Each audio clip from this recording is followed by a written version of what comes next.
everybody. Welcome back to Psychedelics Today. This is Joe. Thanks for hanging out again. Really appreciate you coming back. Today on the show, we have Sara Gael, who is the project director for Zendo Project from MAPS. We get into what that is, what they offer for services, and some really great discussion there. She's also a therapist, a psychotherapist in practice in Boulder, Colorado, with a master's degree from Naropa in Transpersonal Psychology. Gael, as some of you might remember, has a undergrad in Transpersonal Psych, so we have some things to relate there, and we get into some really fun stuff, and I hope you guys really enjoy it.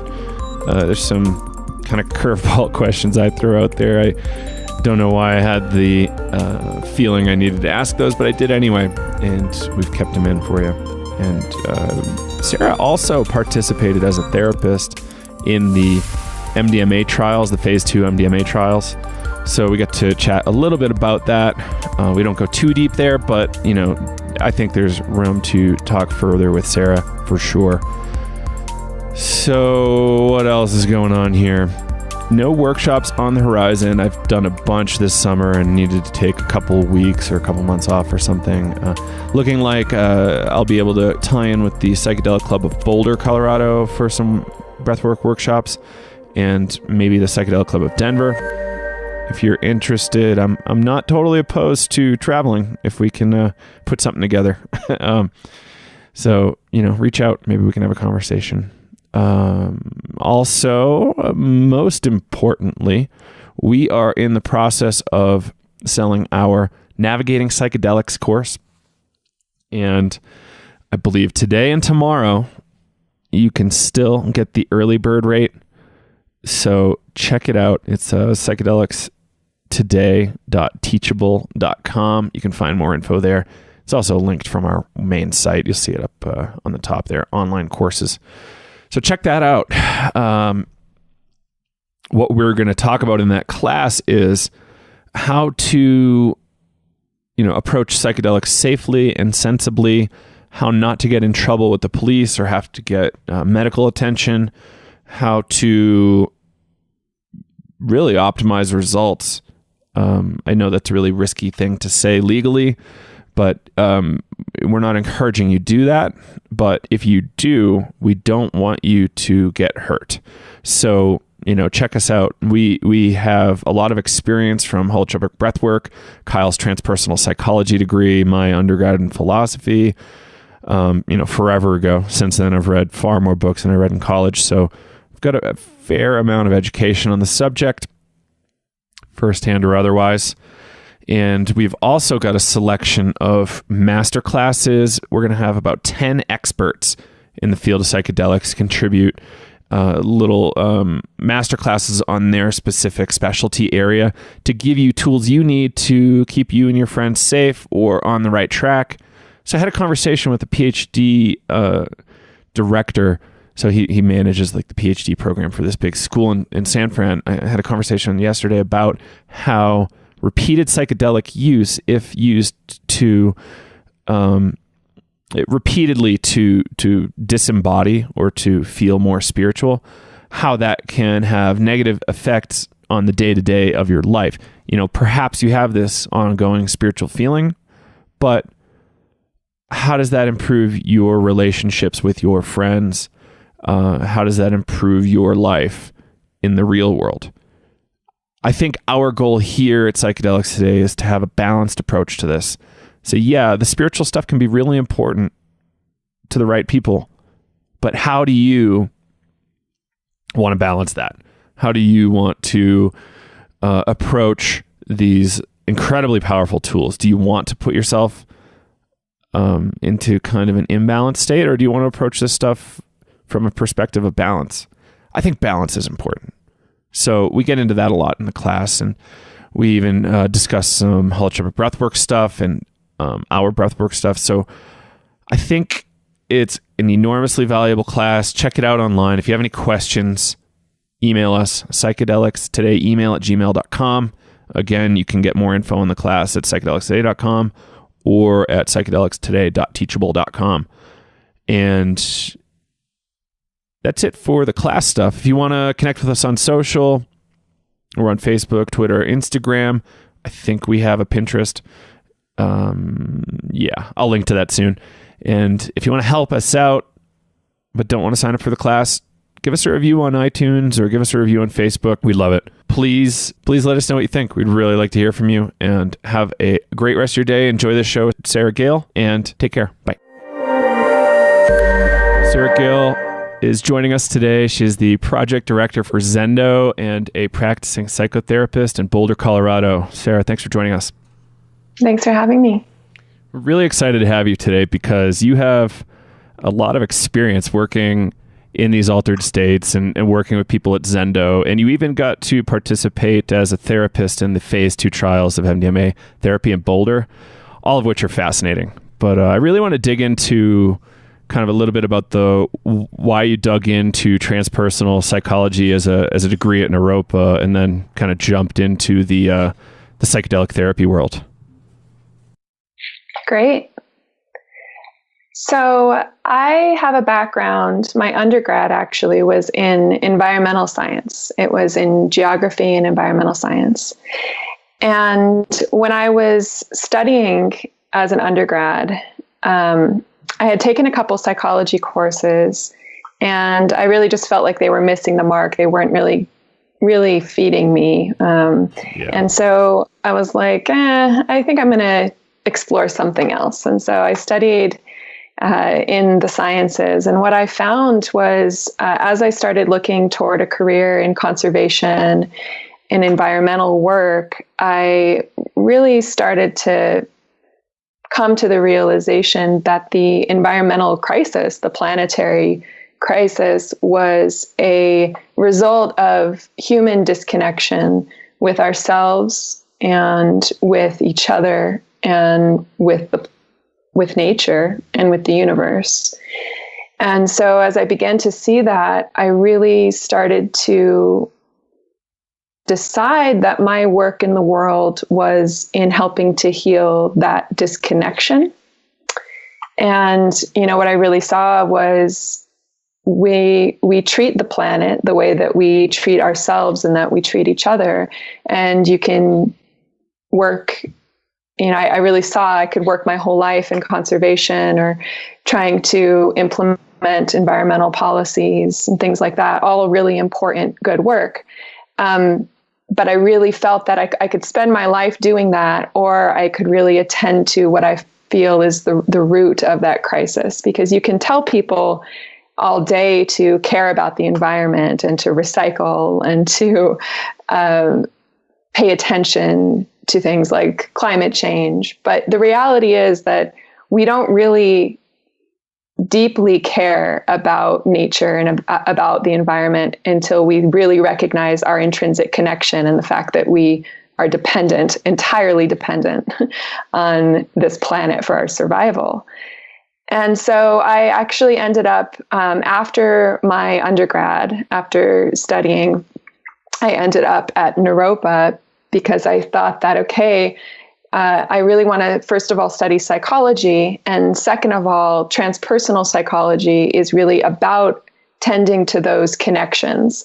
So transpersonal, beyond the personal, is a school of thinking in psychology that says we are beings that are embedded in a larger framework that isn't just our brain, isn't just our neurological firing. We are actually much bigger than that.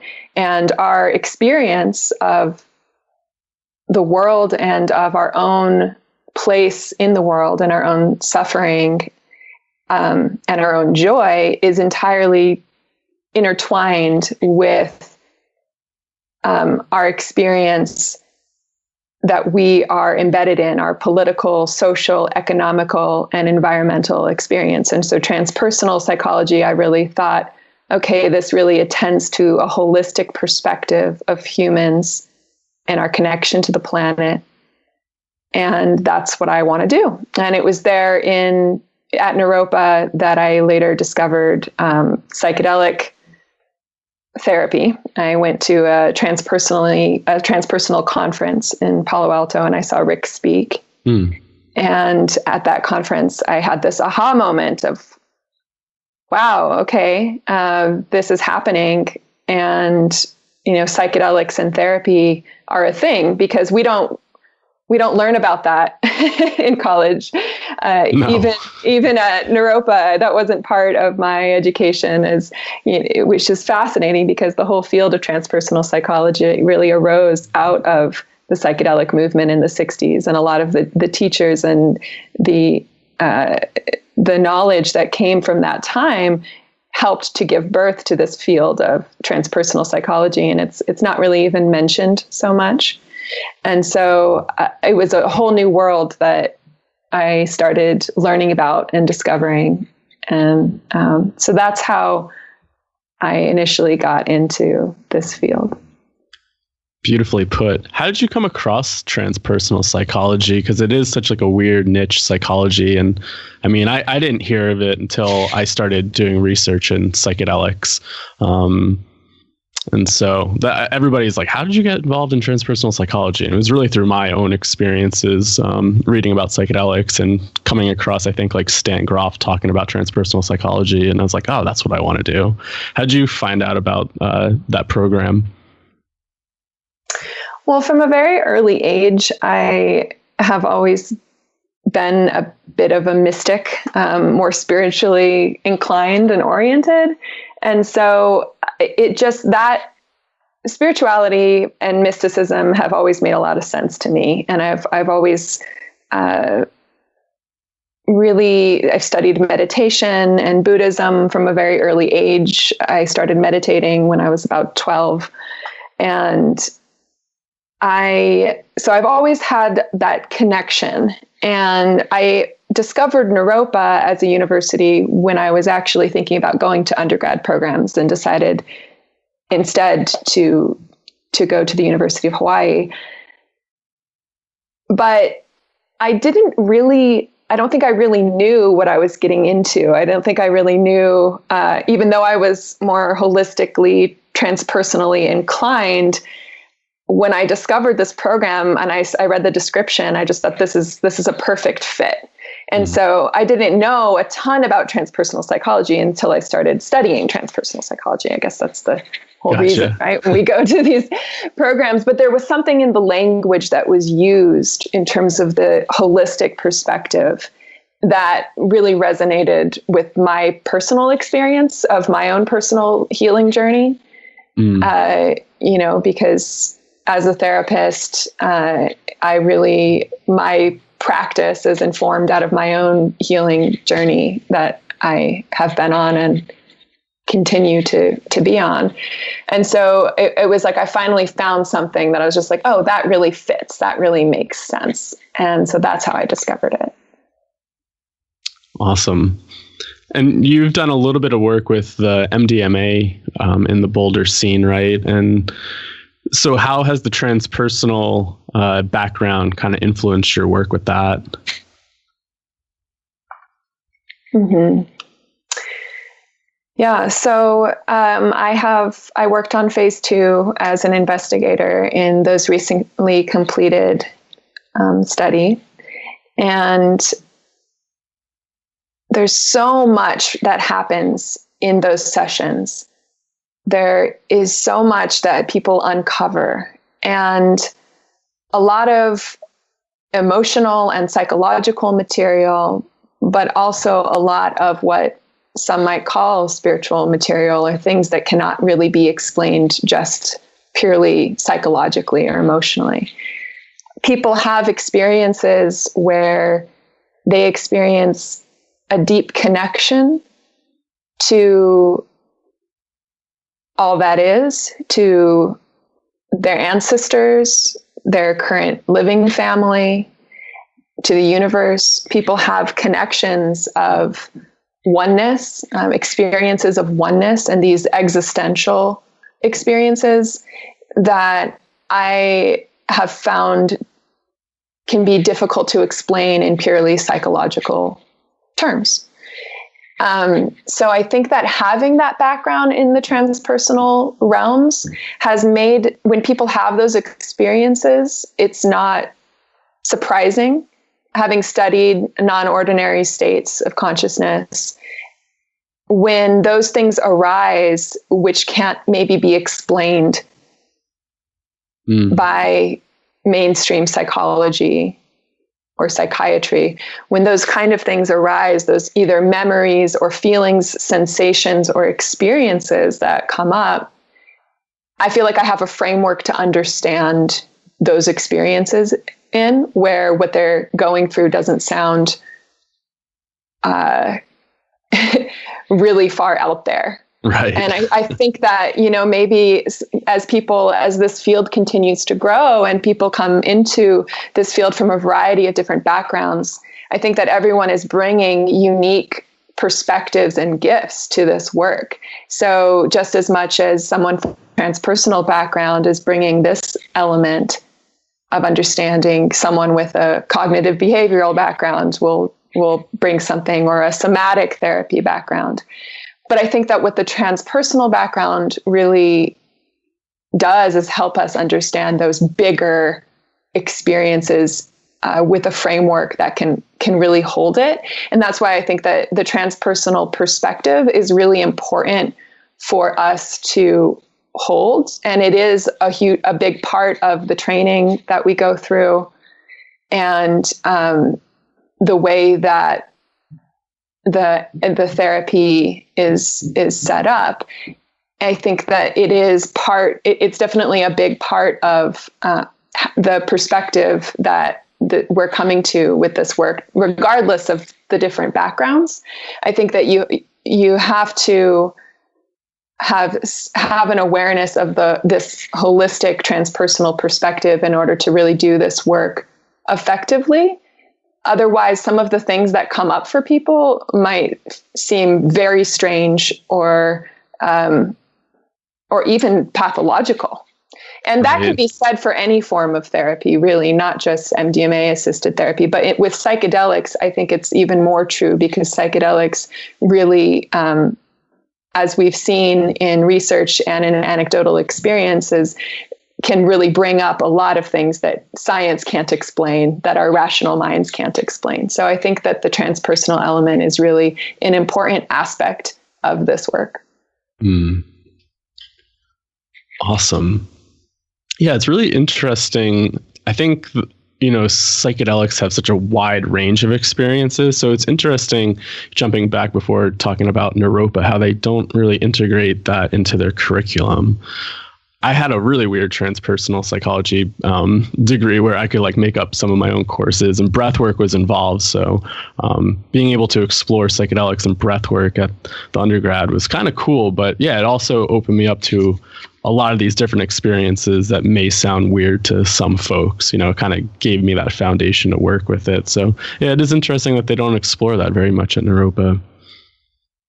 Well, I think it's really a residual effect. It is of the stigma, and right. we're seeing in the past 5 years especially that beginning to loosen, and certain universities really opening up more, and even having certificate programs or part of their curriculum that does focus on psychedelics.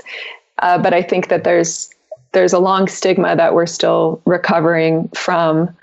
And that stigma also exists in relation to not just academics, but spirituality and different spiritual teachings. And, Naropa is a Buddhist-inspired university.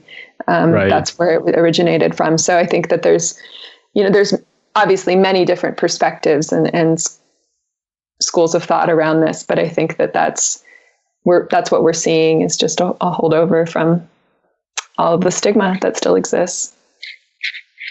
And just lack of information and understanding, because that, once criminalization happened, there was really everything just went completely underground and all of the research stopped. And so there's been decades of just misinformation and missing information. And so we're still working with that. Right. How is it in Boulder that, MAPS has a site out there, and, is that work kind of loosening, say in the academic world? So the Boulder Site is actually run, the principal investigator of the site is Marcela Otalera, and she actually went to Naropa as well and studied transpersonal psychology. And so it is not in direct relation with the university here. It's an independent study site that MAPS contracts with. So right, yeah, but I guess I just meant like having a site out there. I'm sure the information probably leaks out a little bit more in the Boulder area than say other places. I was just wondering if the work in Boulder is kind of influencing, say, the culture around there. Mm-hmm. Yeah, that's a great question. I do think that there's a lot more openness here than in many places, for sure. There's a psychedelics club at the university here at CU. There's one at Naropa now. And so I think that it's a very, Boulder is a very highly educated community. There's a lot of information in terms of the studies that are coming out and the research that is coming out that people are privy to and are knowledgeable about in the community. So I definitely feel like there's an openness to this work here that likely doesn't exist in many other places. Yeah. Hey, Joe here again. Just wanted to let you know a little bit more about this class we're putting on, Navigating Psychedelics. By taking this class, you'll learn to plan for success with psychedelic substances, build a toolkit that will allow you to better handle difficult experiences for you and your friends, present you with tools that will allow you to test substances to improve safety, gain knowledge of the variety of drugs available and how to make informed decisions around them, acquire different approaches to psychedelic use, including microdosing, recreational and ceremonial uses, explore a framework for understanding and working with psychedelic substances, walk through personal integration experiences, and a lot more. And here's what's included: tips on how to facilitate, start your own support group, journaling exercises, guided meditation practices, breath work, and other somatic techniques, Kyle and Joe's personal integration stories, a Spotify music playlist that I actually use for my breathwork sessions, and an integration journal, kind of a workbook to help you work with your experiences and document them and hopefully develop some sort of practice around that. So again, check us out, psychedelicstoday.com, psychedelicstoday.teachable.com. And if you have any questions, psychedelicstoday, email@gmail.com. Take care. Thanks. Let's maybe jump into some stuff about Zendo, if you're up for that. Great. So I'm always up to talk about Zendo. I've been hearing about Zendo forever. In fact, I've never been to Burning Man, but one of the ways I was going to get a late entry to Burning Man was because of my breathwork work in holotropic breathwork that people thought I was qualified for harm reduction services and said, "Oh, come on, Joe, they're gonna be fine. Come on out and volunteer." So I didn't end up pulling the trigger on that, but I was endlessly fascinated with the work you guys were doing. And for those who don't know, could you give us just like a really brief description of what you guys do at festivals? So totally. So the Zendo Project provides a safe space at festivals for people who are having challenging psychedelic experiences. And we also provide education to the public around how to assist someone who's having a challenging experience. So those are sort of the two main domains of the work that we do, one being direct service and the other being education. And we really believe that our work reduces the number of unnecessary drug-related hospitalizations, arrests, as well as sedation and restraint. And we really feel like the work that we do can help transform these challenging situations and potentially traumatic situations into opportunities for learning and growth. And it is a harm reduction model. So essentially based in the philosophy that more information is better, more knowledge is better, and that the better that we understand substances and their interactions with our mind, body, and emotions, the more that we're going to be able to provide accurate education and help prevent unnecessary harm that can come from taking a psychedelic, but also from the ways that these situations can be dealt with often in our society. Because the way that they're dealt with, such as restraint and sedation, arrest,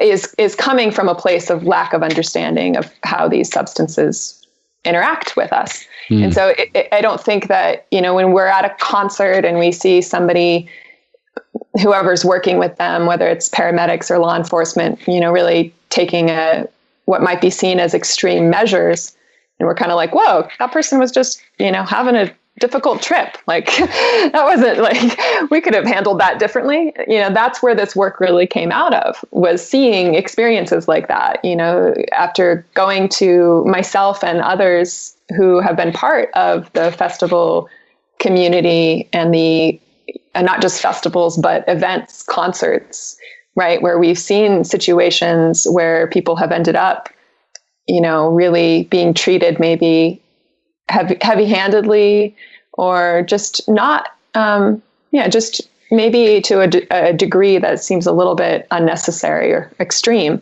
And so, the way that these experiences are commonly dealt with is really based in a lack of understanding and misinformation and fear.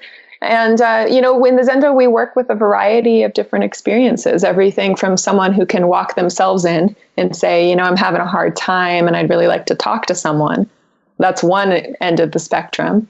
And then the other end is someone who is being, potentially violent or aggressive, or is incredibly confused, or maybe they're having a wonderful time, but they're, as we like to say, maybe inconvenient for those around them, right? So peak experiences where people are having God self experiences where they feel connected and they lose that connection to their boundaries and, can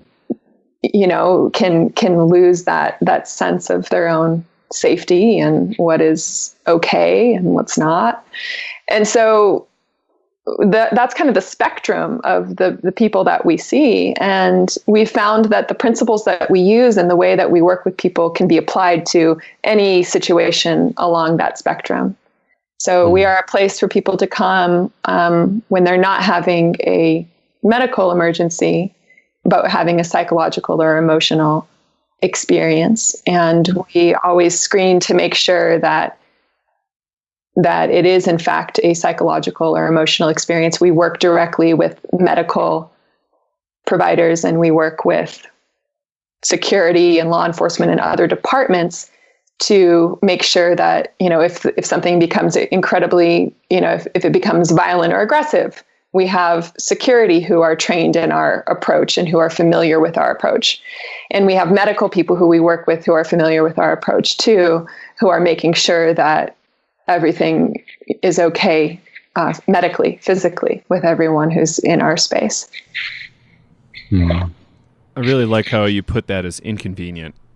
It reframes it as a far more polite situation. There's endless situations like that I've run into, and it would be better if this whole Rave Act deal that restricts harm reduction services would really get out of the way, so people have better outcomes, and concert goers or whatever, festival goers have a better, less inconvenient experience. Yeah, that's cool. And so from what I understand, there are medical doctors that get involved once in a while. Maybe they'll be on site, or is that true? That doctors will be there sometimes? We work in tandem with medical. So whenever we're at an event, our tent is pretty much in the same space. Okay. So we actually share a space with them.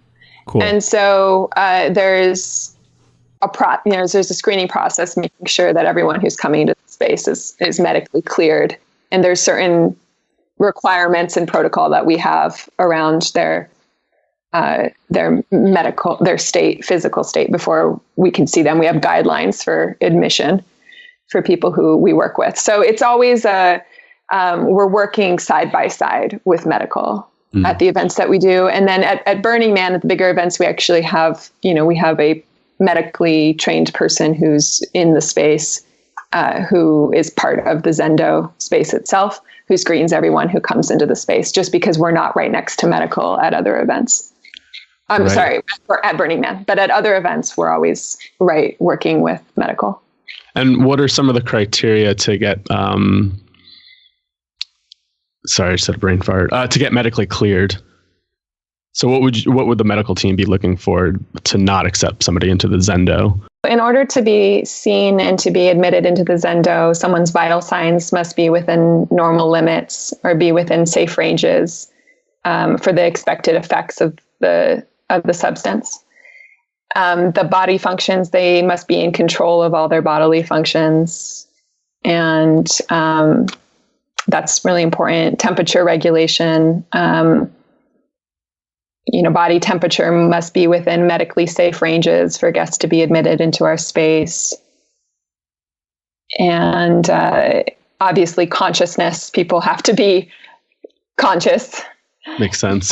Yes, that's very important. And,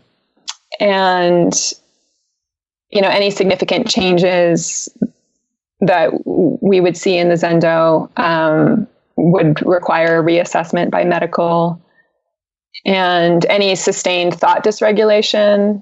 So, beyond the expected length of the drug effect. There are people, in addition to making sure that we're medically evaluating people, we also, there are things that happen, experiences that people have that are psychological and psychiatric in nature that may or may not be related to the ingestion of a substance. So people at festivals do have experiences with psychosis, schizophrenia, and so mental health, underlying mental health things that do happen. And so in those situations, we always are work to escalate that situation and involve other emergency service departments to assist with that, because not everyone who comes into the space can be helped just with the tools and the protocol that we use. If they're having a sustained dysregulated experience mentally, then they need to get additional help, in their communities, right, or they need to go to a hospital sometimes. So there are situations, psychiatric situations where it does get beyond our scope of practice, and we need to then work with other people. And that's one of the sad things about our societies. We don't often have places that are like the Zendo for people to go to who are having extreme state, non-ordinary consciousness experiences that are sustained, right? So we have hospitals. Mm-hmm. And so we really think that in the Zendo, we really believe that the tools that we use could really be helpful for helping create sanctuaries out there that are alternatives to hospitalization. And there have been a number of those sanctuaries over the past decades where people have been able to go who were experiencing things like psychosis and schizophrenia to receive an alternative way of working with those experiences. And we find that the tools that we use in the space can also be helpful for those experiences. But that being said, the Zendo is a festival service. And so at the end of a festival, if someone is still having an experience where, they're needing that additional assistance, we have to then transfer them into the care of mental health or a hospital. Yeah, you bring up a really great point. I really wish there were more of these sanctuaries around, especially maybe for like aftercare or whatever, if somebody did have a break at a festival or anything like that. I know there's a new one opening up in the Bay Area or around the Bay Area. I forget the name of it, but a few people that I know are associated with it. And I actually worked at one when I lived in Vermont. It was a new place for people experiencing early episode psychosis, and kind of based off the peer model, and just to be with them. So yeah, that's a topic I always enjoy to talk about or touch on.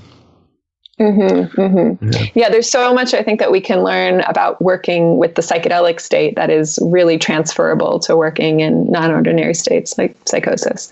Yeah, definitely. definitely. And how long has the Zendo been around for? So MAPS has been doing harm reduction work since the early 2000s. And we've been involved at Burning Man in their sanctuary program, which is developed by the rangers at Burning Man. We worked with them for a number of years directly. And then we also helped set up the Cosmocare space at Boom. We worked with them as they were organizing their space. So MAPS has been involved with the education and harm reduction component for a while now, for about almost 20 years now. But the Zendo Project specifically was born in 2012 at Burning Man, and it was a theme camp.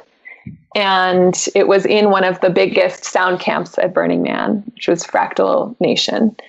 And so we started there and we went from there. So this will be our 6th year at Burning Man. And we have, over the past 6 years, seen over 2,000 guests in our space. Wow. And we've trained close to that amount, a little less, of volunteers. And those are just the volunteers that we've trained. We also host open public trainings that are available for anyone to come at these festivals that we go to. And we also record our trainings and provide them for free online on YouTube. And so it's been about 5 years that we've been, 6 years that we've been doing this project. And it's been hugely successful, and we're contacted a lot by other individuals and organizations all around the world who have modeled or are wanting to model their own efforts in harm reduction after what we've done in the Zendo. And that's really been one of our biggest missions and purposes, is for this to inspire others to create similar programs in their communities, in their countries, and to provide a system and some protocol and tools that we can share with others that they can utilize in creating their own spaces. And so we've been successful at that. We've had our manual translated now into a couple different languages, Spanish and Portuguese. And so it's been really wonderful to see how we've been able to model this for others. I think that that's been one of the biggest benefits to this work is, yes, we've helped over 2,000 individuals, and that's huge, but we've also been able to reach many different communities that we may never get to reach with our direct service through our education program. That's wonderful. And how do people find some of the trainings? I know you guys had a training in New York in October, right? And so how do people find out more about any trainings or offerings that the Zendo is putting on? Yeah, so we're working right now on, our website, we're working on a training page there, which will have any upcoming trainings. We do release them when we're having a training. We release notification on our Facebook page and also through our Zendo email update newsletter. And people can sign up for that email newsletter on our website. And if people are interested in trainings, then if they're interested in organizing trainings in their community, then they can contact us. They can email us. And we've done that at universities. So people will often get sponsorship from the university to bring us out there to do a training. And we've also done trainings with groups of professionals, therapists, as well as medical professionals who are interested in incorporating our work, our model into the work that they do.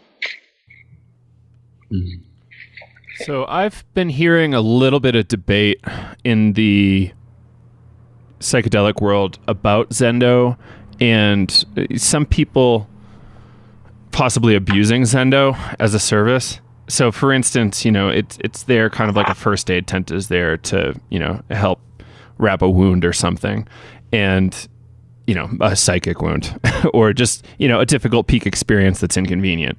Whereas other folks will kind of take advantage of the fact you're there and maybe on purpose take such a high dose that they know they get to go in there. Is that a problem for you guys? Are you seeing an increase in that kind of thing at all, or what do you see around that? Not that we know of. I don't think, I mean, that could be someone's experience that we just haven't heard about. Like, people could totally do that and then just not tell us. So there's the possibility that we just don't know. Right. But in terms of actually being aware of certain situations where that has happened, there's none that I know of, where people have, intentionally really taken more than they would have, or something that they wouldn't have because we are there. But that is one of those, it's one of those things that we may not know. If people might not readily admit to that, like, oh, Zendo was there, so I decided to do this. So, I think that more often, or what we see is people who, both beginners who it might be their first time taking something, and they're in an environment that, it's one thing to take something in your home and to experience your own baseline state in relation to that substance. It's another to take that substance at a festival where there's tons of people and loud music and just all of these different variables. And that's what can sometimes really cause a difficult experience, is that, people take these psychedelics, they're catalysts for revealing things in our subconscious, which is why they're potentially, which is why they show such promise in therapy, is because they help us reveal things to ourselves that we're not aware of. But in a recreational environment, people often aren't coming in with that specific intention of, I really want to heal my trauma at this event. And so, people are often wanting to connect and have fun and experience the music and be with their friends. And that can be healing in and of itself. It can be helpful in and of itself, but that's different than a container and an environment that's set up specifically for healing, such as, say, an ayahuasca ceremony or a therapy environment. So when these things come up for people, they are not expecting those things to come up because they haven't made that connection. They don't have that understanding or narrative of, psychedelics can catalyze a process of uncovering your subconscious mind. And B, the environment itself isn't set up to deal with those situations. So what people experience is something comes up for them, a memory, a feeling, a sensation, an emotion, and then they're with their friends and they have a story of, I don't want to go to a dark place. I don't want to be bringing anyone down. I better not be feeling this. And then as soon as you try to resist and suppress whatever's coming up, it's going to create a loop of a downward spiral. As soon as you start to repress subconscious material, it then starts to come up even more. And then people get stuck in this place of feeling like it's not okay for them to be talking about or expressing what they're going through. And so it starts to get more and more challenging. And that's often when they end up in the Zendo. And someone does not have to be a novice psychedelic user to have an experience like that. We've had people come into the space who have been using psychedelics for years, and they didn't know. They didn't know that this was going to be the day that this particular memory came up for them, or this particular experience. So it's surprisingly not, when I first started doing this work, I really thought it would be more of people who are newer. But we have people in the space who are experienced with psychedelics, and you just never know. Yeah, I know somebody that thought they were taking a microdose, and they said they ended up in the Zendo one time. And I think it turned out being that they were misdosed and they got a lot more than they bargained for. Totally. And I mean, our statistics are actually that a little less than half of the people that come into our space aren't even on a substance. Really? They're just having a challenging emotional experience. And they know that this is a safe space that they can go to. And it's consistent at every event that we do, is that a little bit less than half people who come in are actually not actively on a substance. These events are psychedelic, even if you're not on a psychedelic, right? They're mind manifesting, they're mind altering. So it makes sense, but it was surprising when we started to look at, the data that we had. It was like, yeah, wow. I was gonna ask, what would be a catalyst for that? I mean, I'm guessing maybe at Burning Man, if you're trying to battling the elements for, what is it, almost over a week? It's like an overdose of art. Yeah. art overdose. Yeah. Relationship issues, friendship issues, people, coming with their partners or their friends and having falling out in their community. Just the intense elements and all the different variables. It can be a rite of passage for a lot of people, especially these transformational events. They're these huge monumental events in people's lives where people really experience a lot of transformation, and transformation isn't all unicorns and rainbows. It's some dark stuff sometimes. So It makes sense that these things would come up in these environments. That's really cool. Thanks for sharing that. Yeah, because whenever I think of Zendo, I always think of just like psychedelic harm reduction. But it is interesting to hear that, less than maybe 0.5% of the people that come in are just seeking psychological support. So, yeah, it's awesome. You guys are there to support that process. Mm-hmm. Mm-hmm. Have you ever got any pushback in the beginning for offering these services at festivals, or or maybe like law enforcement, anything like that? We have had really positive interactions with law enforcement. We worked at Burning Man with law enforcement last year, and we provided an informational session to 60 of their officers at the Bureau of Land Management. And they invited us there. They wanted us there. They wanted to learn about harm reduction. And they actually requested and asked us and asked Burning Man to implement more harm reduction strategies. Wow.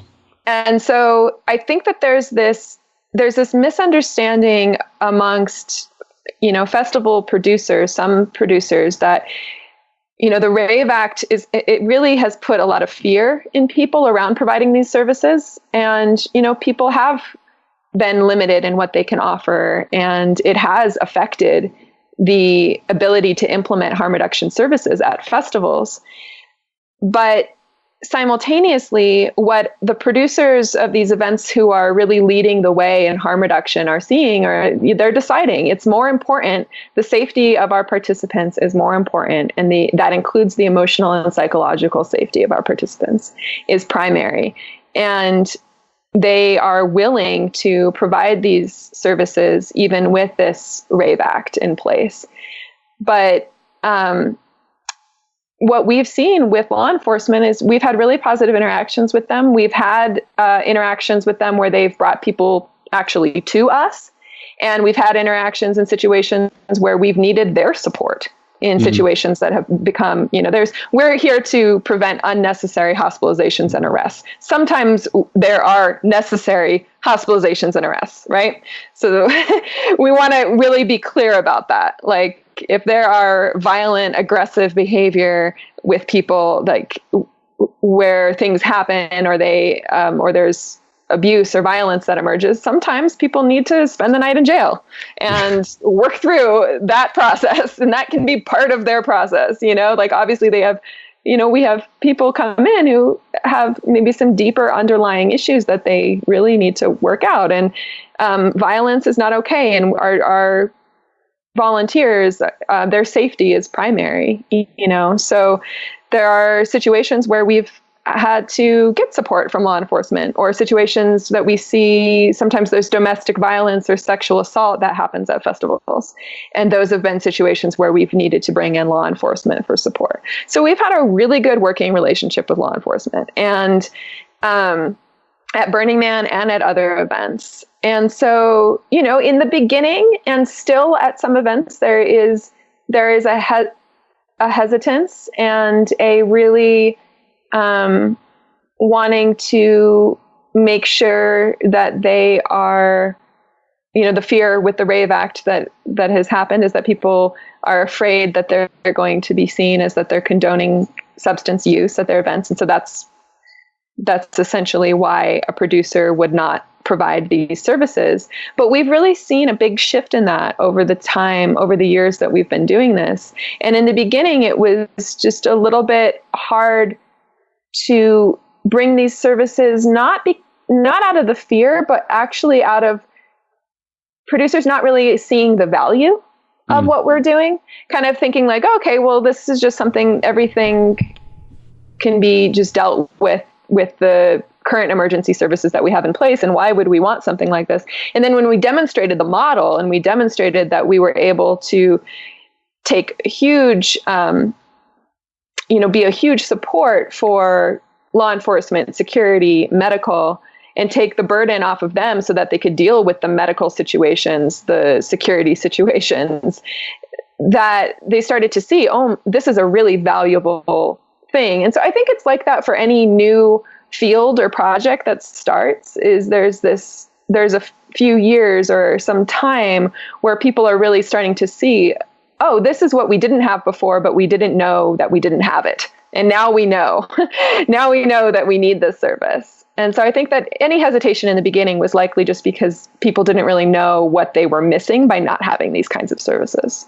Right. And what was like some of the feedback by the police, say at Burning Man, of them like knowing people may be ingesting substances and breaking the law? Like, was there still that concern, or are they just more concerned about physical safety and psychological safety of the participants? They're usually watching out for people who are selling drugs. Okay. That is what they're doing. And so, if you are on a substance and you need medical care or emotional, psychological care, you can come and receive these services in most places without the fear of, I'm going to get in trouble with law enforcement. People still have that, and it's really sad because people end up in situations where they're afraid to go to medical, or they're afraid to go to a place like the Zendo because they're afraid they're going to get in trouble. But the police are not there they really are not there to get someone in trouble who's just on a psychedelic. They are looking for people who are selling. But they are happy. What we've found is that they're happy to hand someone over to us instead of bringing them into their care if that is a suitable person for our services. That's amazing. Because they're so busy dealing with actual crimes. Right. Like they want to be focused on dealing with those crimes. And if they have someone that they believe we can de-escalate, then we've found that they've been very open to that. They actually brought someone the first year that we were at Burning Man. They brought someone in handcuffs to the Zendo, and they were like, can you work with this person? Because he's going to go to jail. He's going to go to Reno. He's just been really disruptive. And he was not violent. He was just having a very peak experience and he was just very disruptive, but he wasn't actually being aggressive or violent. He was just really getting in people's way. Mm-hmm. And so they were actually ready to take him in, and we said, yes, we'll take him. And we worked with that person for a very long time until he was finally ready to go back to his world. And so, yeah, we've had really positive interactions. And that's really surprising to a lot of people. And I think that that's important for us to highlight and to talk about, because the way that this looks in practice is often very different than the fears that we might have around what might happen, and it isn't to say that we don't see, absolutely scary things out there in the news about how police interact with people who are on substances, but it's often, like I said earlier, from that place of misinformation. If they have an alternative, they're often actually very willing to use that alternative. Right. That's interesting. I don't know if you saw the article, I think it surfaced last week or 2 weeks ago, but some teenagers ate a bunch of mushrooms and called the police because they were lost. But, they also, they were brought to the hospital, but then also got charges for consuming classified substance, scheduled substance. Yeah, I think there's differences definitely between like big events and festivals often and like community. I mean, the police the officers that are at Burning Man, they've been doing it for a long time. They love it. They go there voluntarily. It's part of their community as well. And so I think that, you know, by now they know what's going on out there. Right. Yeah, it just kind of blows my mind that like it's kind of acceptable in these large settings versus like not just out in like public or just like, you know, around where you live, but like in these group settings, like it's kind of like, yeah, it happens. And I don't know. Yeah, it's just kind of boggling that the laws are still, you know, all this stuff's illegal, but it seems like it's okay in some of these situations. Yeah, I mean, definitely from the perspective of any festival organizer, it's like, yes, drugs are not allowed at these events, and that is that is the stance that they're taking. But we have enough experience to know that regardless of your policies and your procedures, that people are going to choose to use substances. They have for thousands of years, and it's not likely to end anytime soon. So just pretending that a search policy or procedure is going to end drug use is just silly. And it's not effective, not at festivals and not in society. I mean, the bigger thing that we see around prohibition is the best example of that, you know, like, and so it's a microcosm at festivals of the larger impacts of prohibition. Like that. So I'm really curious about success stories. You already shared one where the gentleman was dropped off in handcuffs and you kind of saved him from getting arrested. I'm sure there's a ton of those, but could you share a success story from a Zendo you participated in other than that one? Yeah, absolutely. I think that some of the most rewarding experiences are when we get letters back from people who have been guests. And that is something that happens very frequently. We have guest feedback forms that people fill out either in the Zendo when they're done or when they go home, and they can mail it back to us. And we just have stacks and stacks of these feedback forms, as well as people who email us directly and just let us know, you know, your services were so valuable, and I don't know where I would have been without you guys. And I was in this really fearful place, and I'm so, so grateful that I found this. And people wanting to come back and volunteer, wanting to come back and pay it forward. You know, that happens a lot. I had this, you know, people just saying, I had this amazing experience and I got so much help, and I want to come back and I want to help volunteer. And so we've really seen that over the years, it's been a community that has really developed around harm reduction and around the Zendo, that there are people who really feel that without this service being in place, that their situation could have ended a whole lot worse. And, you know, it's interesting with a service like this, our impact and our effect is actually in not being seen. So it's similar with medical services. If medical is doing a good job at a festival, you don't know that there is a bunch of medical emergencies happening because they're taking care of it. And so it's similar with the Zendo. If you're at a festival and you're like, wow, I didn't really see any experiences where people were having a really challenging time or, you know, being restrained or sedated or being arrested, then we're doing a good job. Because we are taking care of those situations before they become big public scenes. And so it's like this invisible service. And so it really is, you know, the feedback that we see and the faces when people leave our space is just what keeps us going through the challenges and obstacles. doing any type of emergency service crisis work. It can be very intense work. It can be very challenging and exhausting at times. And so it is the feedback that we receive from people about how it helped transform their experience that is the fuel that keeps us going. Mm. That's really awesome. Yeah. We're almost at an hour. Well, actually, that's not true at all. Is there anything we missed about Zendo that maybe wasn't covered elsewhere that you want to jump into? Well, I have a question. I don't know. Sorry, but if you're cool with that, did you have anything else to say? Sorry. No, go ahead.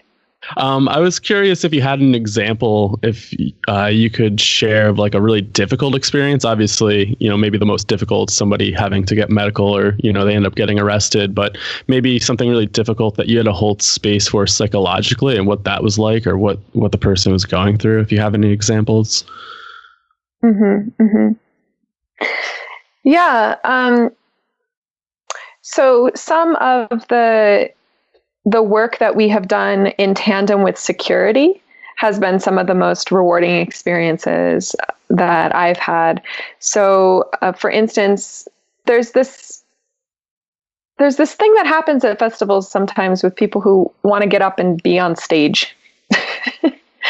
And so it's not uncommon for us to be called to the scene of someone who's trying to get up and be on stage and be there with the artist, who's the DJ, or the singer, the musician, whoever's up on stage. And I don't know what it is about psychedelics and this urge to get up on stage and perform. But obviously the performers are not happy with that when that happens. So that often ends up being a security kind of situation where security gets called. But we've had a couple incidents where it was either that or some situation where somebody became a security issue, where they were handcuffed or restrained. And then we worked in tandem with security to help talk with that person and talk them through the experience until security was able to release the restraints. And we were able to actually sit down with the person for some time, for a couple hours, and really help them until they got back to a baseline state. So those are the situations where we clearly see, okay, if we hadn't been here, this person likely would have just been taken away.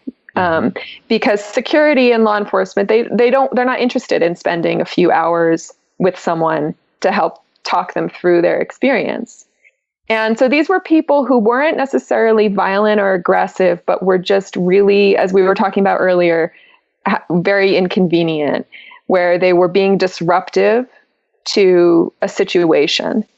And it wasn't coming from a place of malintent or malice. It was coming from a place of they were in this expanded state and they weren't aware of their boundaries. And so it's a situation where it's been really rewarding to see that we can work in tandem with security to help that person over time get back to a baseline state so that they don't have to end up going to jail for something that wasn't actually violent or aggressive. And so we've had a number of those situations, and those have been very rewarding. Awesome. Cool. Thanks. Cool. So maybe it would be cool, since we don't have too much time left, but we know and already kind of mentioned that you were a therapist in the MDMA trials recently in Boulder. Just wondering if you could share an anonymized story at all about working with somebody and how that went for you and them, or them, if there's anything that pops up for you there. Let's see. We can't talk about individual stories. I can talk more like global. Yeah, however you want to do it. Okay. I know it's tough to talk about the individuals for sure. Mm-hmm. Yeah. Yeah. So do you maybe want to ask the question again, but not about specific cases, but more so just like what my experience has been like? Sure. So as a therapist in these MAPS trials, phase 2 trials in Boulder, you must have bumped into a lot of stuff, including transpersonal seeming states or experiences, and trauma coming up. I'm wondering if you could share something about your general experience with those people, working with folks who had some really, really serious baggage. Yeah. So in my private practice, I work with trauma, and PTSD is just debilitating and really negatively impacts someone's life and their relationships, and can really just limit someone's experience in their life, and can lead to things like substance abuse and inability to hold a job, depression, anxiety. And it has been really challenging to work with PTSD, and there's not a lot of treatments out there that have proven to be very effective with treatment resistant complex post-traumatic stress disorder. And it's about 7% of the population who have PTSD sometime in their life. And this figure jumps dramatically in war veterans. And so the work with MDMA has just, in contrast with like my work as a private practice therapist, has just been so powerful to work doing MDMA assisted psychotherapy and to see the transformation that happens with people in the study, in the few months and in the months after they go through the study. It's change with this work, and people who have been suffering for years just find connection and find increased ability to be with challenging emotion and to regulate themselves and experience relief from depression and anxiety. And I really feel that a lot of the disorders out there, like depression and anxiety, a lot stem from trauma. So there's PTSD, there's post-traumatic stress disorder, but then there's also trauma. So even if someone doesn't have a PTSD diagnosis, many people have trauma.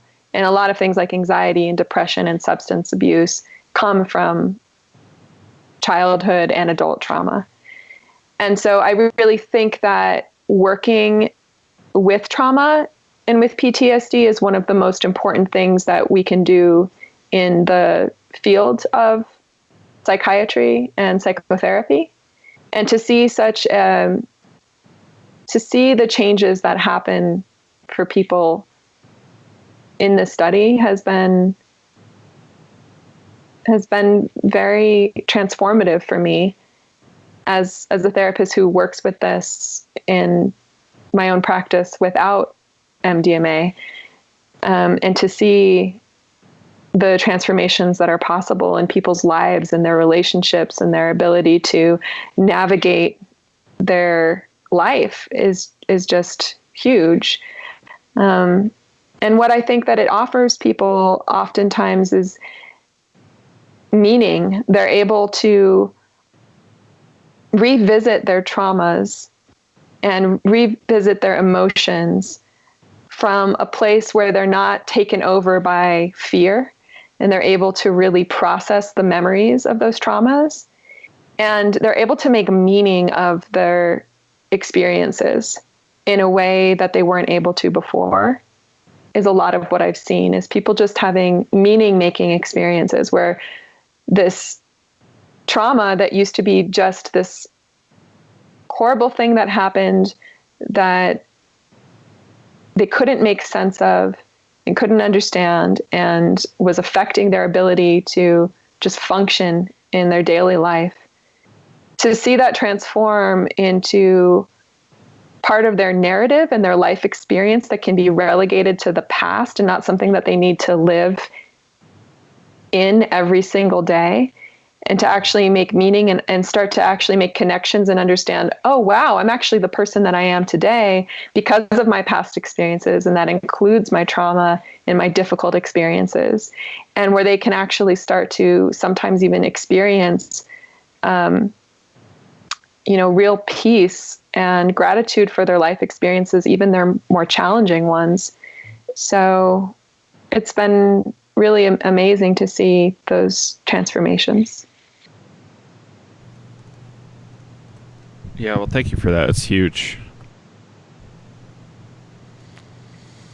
I think we're very over time right now, but it sounds like we have plenty left to talk about, Sara, in the future with you. Kyle, do you have any kind of closing questions at all? No, I mean, I'm sure, there's definitely a lot of more stuff I'd love to touch base on, but I know you have to run. You have another call to catch. So we'll just keep it at that. We'll leave it open and have you back on. Great. Right. And Great. We'll link to your private practice in the show notes and to your profile on the Maps page. Any kind of last things you want to throw out, Sara?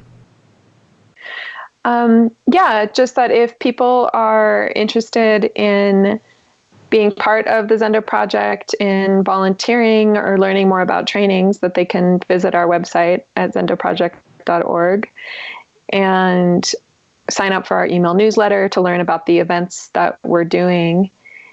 And that's about it. Awesome. All right. Well, again, really appreciate your time, and really look forward to having you back on the show. Absolutely. Thank you so much. And you guys have a good one. Hope you all enjoyed that. Sara Gael's pretty great and doing some really impressive stuff out there with Zendo, and participating in the trials with MDMA is pretty big as a therapist, and I'm sure we're going to hear more from Sara in the future because we had such a great time chatting with her. I bet within the next 6 months we'll have her on again. So anything you guys want to hear more about, hit us up. Let us know. Psychedelics Today, email at gmail.com. We want to make sure we are fitting your needs, letting you know the information out there in the field that's relevant to you to improve your personal practice, professional practice, or whatever. Just keep us posted if we're totally negligent on a subject area. Like recently we realized we were very negligent on ketamine. Let us know and we can address it. Really looking forward to getting into some of the ketamine information and can't wait. I've never actually used ketamine. Well, it's not exactly true in all my surgery. I just had a bunch of surgeries, and I think I had it intravenously 2 or 3 times. I don't exactly know how it fits into the anesthesia cocktail they use, but it did. I wanted to give you one last thing before you take off. There's a couple testimonials here on the class Navigating Psychedelics.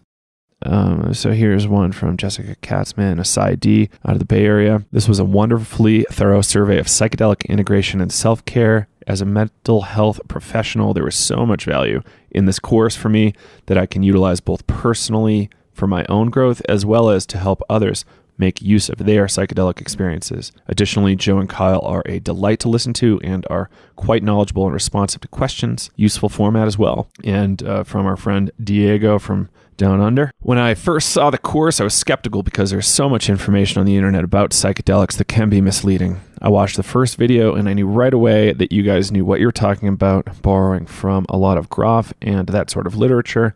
I knew right away that it was good stuff. The course was definitely worth doing. And one last one from our friend Leah. Thanks, Leah. The Integration and Self-Care course provided high-quality and individually tailored information to anyone from the seasoned psychedelic enthusiast to the curious but uninformed noob. The perspectives offered are useful, unbiased, empirically validated, and generalizable to a wide variety of instances. I would recommend this course to anybody who is considering altered states as a means for personal growth or who seeks to integrate past experiences for their own betterment and for the greatest benefit of society.